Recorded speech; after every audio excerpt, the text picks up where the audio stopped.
আব্বা আয় আসসালামু আলাইকুম আব্বা। বয় আসসালামু আলাইকুম।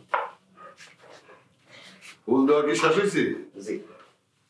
সারাদিন ধরে ফুল বিলি করলে অন্য কাজ করবি কখন? এখনো গরু কিনা বাকি। বলি খেলার শেষে জিয়াপত খাওয়ানো সরকার বাড়ির একটা ঐতিহ্য। আব্বা গরু কিনতে যাবেন কেন? ওই যে কিছুদিন আগে মন্ডল যে আপনার কাছ থেকে টাকা নিয়ে গরু কিনলো, সেই টাকা তো ফেরত দেওয়ার নাম করতেছে না। এক কাজ করি, ওই গরুটা নিয়ে আসি, টাকা উসুল হবে, সাথে জিয়াপত হবে। কি কো ভাইসা? মন্ডল কাকার বউ অসুস্থ, কয়দিন আগে না সে তোমার হাত পা ধরে কান্নাকাটি করলো। এখন যদি আমরা গরুটা নিয়ে আসি, সে একটা বিপদে পড়বো না আব্বা?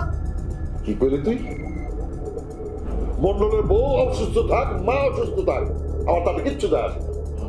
ওর সাথে আমার টাকা পয়সা লেনদেনের সম্পর্ক। আমি টাকা পয়সা ছাড়া কিচ্ছু শুনতে চাই না। আব্বা লোকটা তো বিপদে পড়বে, সেই বিষয়টা আপনি বুঝবেন না? এই, ওর কি হয়েছে রে? দেখো আমল তামল বলতেছে কিসের জন্য? আব্বা ওর জ্বর হয়েছে, এই জন্যই আবল তাবল বলতেছে। আর জ্বর হয়েছে বিছানায় শুয়ে থাক। আমার সাথে আমল তামল কথা বললে একদম ব্যাঙের মতো একটা আসার দেবো। আব্বা আপনার ছেলে আমার রাস্তায় মারতেই পারে, কিন্তু মানুষটা তো গরিব, 2 বেলা খেলে 1 বেলা না খায় থাকে। আমি কি করছি? ওরা আমার তোকে সবাই দূর কর।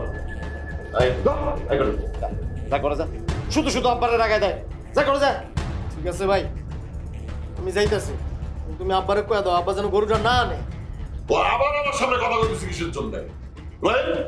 ওরে ঘর থেকে যাইতে কর। আবার আমি ওরে নিয়ে যাই।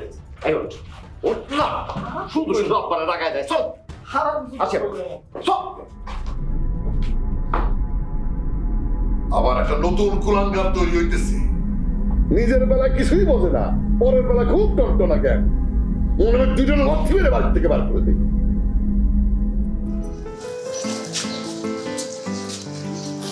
জান, তোমার কি আমাকে নিয়ে এরকম খোলা পরিবেশে বসে থাকতে ভালো লাগতেছে? হ্যাঁ, আমার তো বুঝছো, তুমি যেখানে থাকো আমার সব জায়গা ভালো লাগে। কেন তোমার কি পরিবেশ ভালো লাগছে না? ভাল লাগবে কিভাবে? তুমি আমাকে নিয়ে লং ড্রাইভে যাও না কতদিন? লং ড্রাইভে যাও না, লং ড্রাইভে যাবা? কোথায় যাবা? মাওয়া যাব, মচমচ ইলিশ খাবো। মাও যে কি শুধু ইলিশ খাবা না অন্য কিছু? শুধু ইলিশ খাবো, অন্য কিছু আবার কি?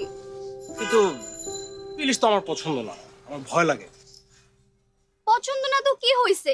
মানুষ গার্লফ্রেন্ডের জন্য কত কিছু করে, তুমি আমার জন্য সামান্য ইলিশই না হয় খেলা। আর ইলিশ তো অনেক কাটা, যদি আমার গলায় বেঁধে আমি মরে যাই। কি তুমি জীবনে শুনছো যে ইলিশ খেলে মানুষ মারা যায়? ও, আমি সামান্য ইলিশ খেতে চেয়েছি বলে তুমি মরার ভয় দেখাচ্ছ না? ঠিক আছে, তোমার সাথে ব্রেকআপ। আরে কি বলো, মানে ব্রেকআপ মানে ধর এই সামান্য সামান্য কথা কি ব্রেকআপ করে একটা ইলিশের জন্য?